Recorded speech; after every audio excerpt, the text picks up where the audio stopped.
Pregnant nurse बहू। सुषमा की बहू विनीता एक हॉस्पिटल में नर्स थी, लेकिन उसे डॉक्टर से भी ज्यादा नॉलेज थी। हॉस्पिटल में सब विनीता की तारीफ किया करते थे। सुषमा का बेटा यानी कि अंकित अपनी बीवी विनीता से बहुत प्यार करता था और उसे अपनी पत्नी की काबिलियत पर बहुत भरोसा था। धीरे धीरे वक्त गुजरता गया और शादी के 8 महीने बाद विनीता प्रेग्नेंट हो गई। मैं बहुत खुश हूँ। मेरा इकलौता बेटा है और अब इसका बच्चा इस दुनिया में आएगा। मैं दादी बन जाऊंगी। दादी मैं बता नहीं सकती मुझे कितना अच्छा लग रहा है। आपको खुश देखकर मैं भी बहुत खुश हूँ माँ। देखो बेटा, वैसे तो विनीता नर्स है, उसे अपने बारे में सब कुछ पता है, लेकिन फिर भी ना आजकल बच्चे पैदा करने में बड़ी परेशानी होने लगी है। उसे कहना कि वो अपना अच्छे से ख्याल रखे।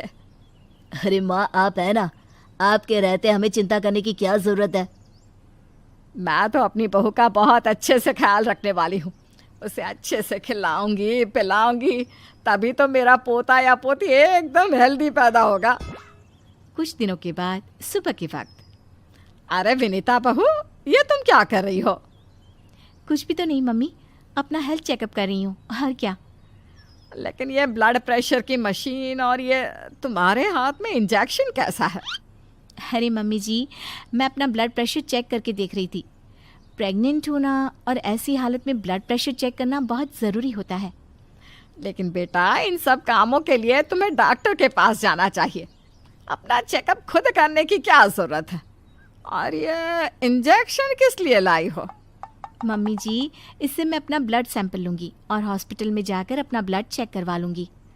अरे ऐसा भी कोई करता है भला? अपने खुद के हाथ से खुद का ब्लड सैंपल भी कोई निकालता है क्या? मम्मी जी, ये मेरा रोज़ का काम है, इसमें क्या है? मैं जब खुद से ये सब कर सकती हूँ तो किसी और से क्यों करवाऊँ? अच्छा ठीक है, जैसा तुम्हें सही लगे। कुछ दिनों के बाद सुषमा अपनी बहू को फिर से इंजेक्शन लगाते हुए देखती है और अंकित भी उस वक्त वहीं पर था। अरे विनीता, ये तुम क्या कर रही हो? तुम प्रेग्नेंट हो, इस तरह खुद को इंजेक्शन लगाने की क्या ज़रूरत है? अब तू ही समझा बेटा। पिछली बार भी अपना ब्लड सैंपल खुद ही कलेक्ट कर रही थी, तब भी मैंने इसे समझाने की कोशिश की थी, लेकिन ये तो मेरी बात सुनती ही नहीं। अरे मम्मी जी, मैंने पहले भी कहा था ना, बड़े हॉस्पिटल में नर्स हूँ मैं, और क्या करना है क्या नहीं मुझे अच्छी तरह पता है। हाँ, लेकिन तुम खुद को इंजेक्शन क्यों लगा रही हो? अरे इंजेक्शन नहीं है, प्रेगनेंसी में कुछ वैक्सीन लगवाने होते हैं, बस वही लगा रही हूँ, और क्या। और फिर एक दिन रात को अचानक विनीता की तबीयत खराब हो जाती है। क्या हुआ विनीता? तुम ठीक तो हो? तुम तो खुद अपना इतना ख्याल रखती हो, तुम्हारी तबीयत कैसे बिगड़ गई? पता नहीं अंकित, ऐसा लग रहा है कि वीकनेस हो रही है, बहुत कमज़ोर सा महसूस कर रही हूँ पिछले कुछ दिनों से। तुमने तो अपना ब्लड सैंपल दिया था ना हॉस्पिटल में, उसकी रिपोर्ट आई या नहीं? कल सुबह ही आ जाएगी, तब सब कुछ पता चल जाएगा। अगले दिन सुबह के वक्त। विनीता, तुम्हारी ब्लड रिपोर्ट तो आ चुकी है। तुम्हारी बॉडी में तो आयरन की बहुत कमी है, देखो तो ज़रा। अरे हाँ, इसके हिसाब से तो मुझे ब्लड चढ़ाना चाहिए, वरना डिलीवरी के वक्त बच्चे को प्रॉब्लम हो सकती है। मैं एक काम करती हूँ, ब्लड चढ़वा लेती हूँ। ऐसा कैसे ब्लड चढ़वा लेती हूँ? पहले डॉक्टर से जाकर पता करो और हॉस्पिटल में जाकर ब्लड चढ़वाओ। ये सब काम बिना किसी डॉक्टर की सलाह के नहीं करने चाहिए। मम्मी जी, आप फिर से शुरू हो गई ना। क्या करना है क्या नहीं मैं अच्छे से जानती हूँ, मैं खुद कर लूँगी। और विनीता हॉस्पिटल से ब्लड की बोतल का इंतज़ाम करती है और खुद अपने ही हाथों से खुद को घर में रहकर ब्लड चढ़ा लेती है। अगले दिन। विनीता, अब तुम्हारी तबीयत कैसी है? देखो, मुझे पता था ब्लड चढ़ते ही मेरी सारी वीकनेस दूर हो जाएगी। मुझे बहुत अच्छा लग रहा है, एकदम ठीक हूँ मैं। कुछ दिनों के बाद विनीता की प्रेगनेंसी का 8वां महीना शुरू हो चुका था और एक दिन सुबह के वक्त विनीता अच्छे से तैयार होकर अपने कमरे से बाहर आती है। क्या हुआ विनीता, सुबह सुबह कहाँ जा रही हो? बहुत दिन हो गए हॉस्पिटल नहीं गई, सोच रही हूँ आज ड्यूटी पर चली जाती हूँ। डॉक्टर का भी फ़ोन आया था अभी।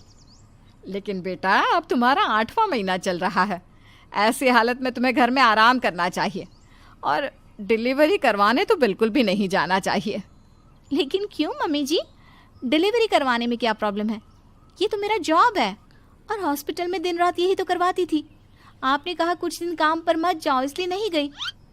हाँ मम्मी, वैसे विनीता ठीक ही तो कह रही है, उसका रोज़ का काम है ना ये। तुम आजकल के बच्चे ना कुछ नहीं समझते। अरे तुम्हें वैसे तो सब पता है, लेकिन शायद ये नहीं पता कि इस हालत में अगर तुम डिलीवरी करवाने आई औरतों को देखोगी तो तुम्हारी सेहत पर बुरा असर पड़ेगा। अरे मम्मी, ऐसा भी कुछ होता है क्या? मम्मी जी, किसी और की डिलीवरी करवाने से मेरे ऊपर कैसे फ़र्क पड़ सकता है? मैं कोई पहली बार थोड़ी ना ये सब करवाने जा रही हूँ। विनीता अपनी सास की एक नहीं सुनती और हॉस्पिटल चली जाती है। वहाँ से वापस आने के बाद, अरे मम्मी जी, आपको मेरी बहुत चिंता हो रही थी ना? ये देखिए, मैं बिल्कुल ठीक ठाक हूँ, अब आपको परेशान होने की ज़रूरत नहीं है। और जानती है, पूरी 5 डिलीवरी करवा कर आई हूँ, वो भी नॉर्मल वाली। देखा मम्मी, मैंने कहा था ना विनीता को नहीं होगा कुछ भी। वो बिल्कुल ठीक है। चलो अच्छा है बहू, मैं भी तो यही चाहती हूँ कि तू एकदम ठीक रहे। और आजकल जिसे देखो उसके ऑपरेशन से बच्चे होते हैं, ये देख देख करना बहुत डर लगता है। चिंता मत कीजिए मम्मी जी, मुझे कुछ नहीं होगा। मैं नर्स हूँ ना, रोज़ हॉस्पिटल में औरतों को सिखाती हूँ कि कैसे अपना ध्यान रखें ताकि नॉर्मल डिलीवरी हो। तभी अचानक हॉस्पिटल से डॉक्टर का कॉल आता है।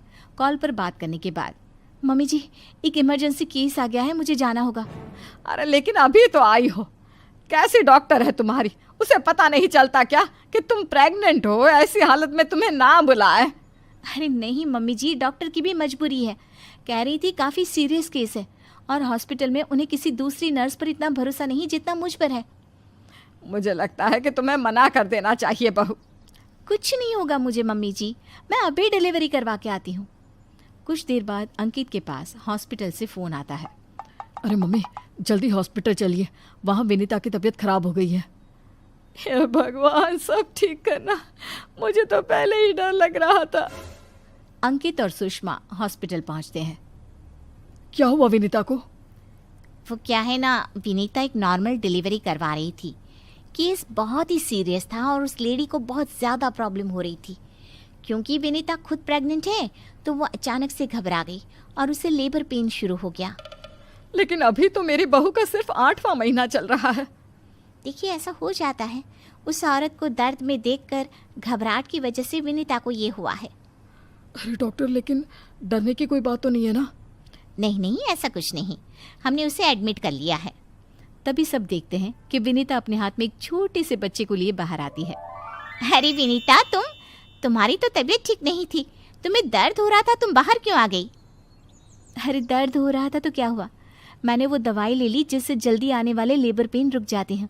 और वैसे भी डॉक्टर, उस औरत को मेरी ज़रूरत थी, उसकी देखभाल के लिए मुझे ठीक होना ही था। ये देखिए, उसका बच्चा एकदम सही सलामत है। अरे वाह मेरी बहू, तूने तो अपने तबीयत की परवाह ना करके किसी और की जान बचाई। मुझे तुम पर गर्व है विनीता।